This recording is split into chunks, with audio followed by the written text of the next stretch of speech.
yung ginger, tsaka fresh to siya guys. As in, green ko guys, imimix na niya. He is an expert when it comes to chicken biryani guys. 100% expert. Ayun. Gusto magluto nito guys, kaso medyo matagal eh. Kakain lang ako. I can eat only now. Okay. It takes time to cook this one, but really, it's really delicious guys. You can try. Chicken biryani ala Salim. He's the cook. He's the one. Naglagay na siya ng green chili. Ayan. I can see right now. Hindi ko na lang isamang kanyang fresh guys kasi nahihiya siya. Ayan. It's been long time. He didn't cook chicken biryani because most of the time I am the one only cooking. As you can see guys, sometimes I'm just uploading some clips of the chicken biryani. But really guys, when you're doing vlogging, it's really hard to take video. So there should be an assistant. Ayan na.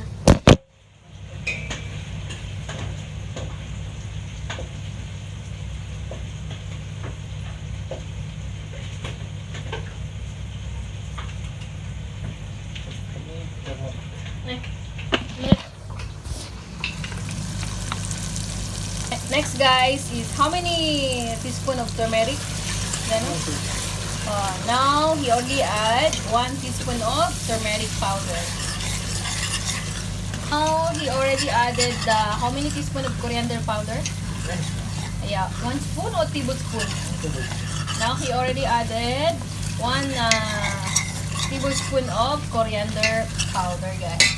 Kailangan nito pag nag-ano kayo is ano tawag dito, hinaan nyo lang po yung apoy, make it low flame. Now what is this?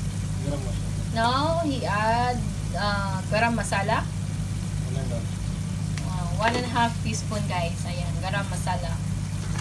Without garam masala, chicken biryani will be tasteless. Aywa. Walang lasa guys pag wala to. Ito ang pinaka main ingredients guys sa biryani, is yung garam masala. I am right? Aywa. Guys, nag-add na rin siya ng cream yogurt, or kaya we can call it fresh cream.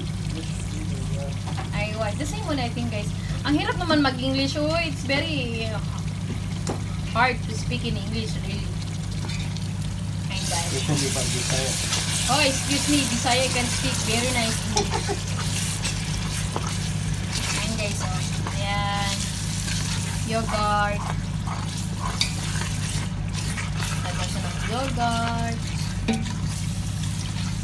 Ayan. And guys, nag-add na rin siya ng sauce. And guys, nag-add na rin siya ng sauce.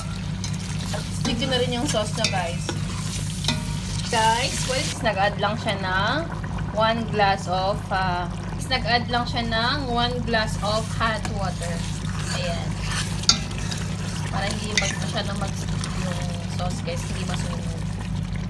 Ayan guys, pag nagluto kayo nito, nasa slow fire lang dapat. You'll add 1.5 teaspoon of salt guys. Tapos mamaya, tikman nyo na lang kung okay na ba yung kanimpla niya. Saka na lang kayo mag-a-add kung matalang siya. Guys, naglagay na siya ng tubig. Like 2 glass of water. And then, hindi ko pa, sorry guys, I forgot to take video. Guys, in-add na yung chicken breast. And we'll come back later once the chicken will be cooked, right? So, we'll cook the chicken 10 to 15 minutes, guys.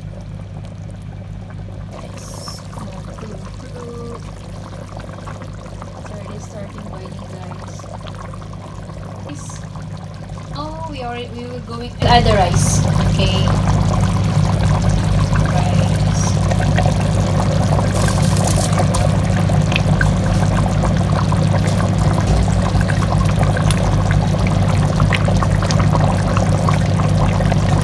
rice when it will be is fast, it will be cooked because we already soak it almost 1 hour, I think, or more than 1 hour we soak this rice.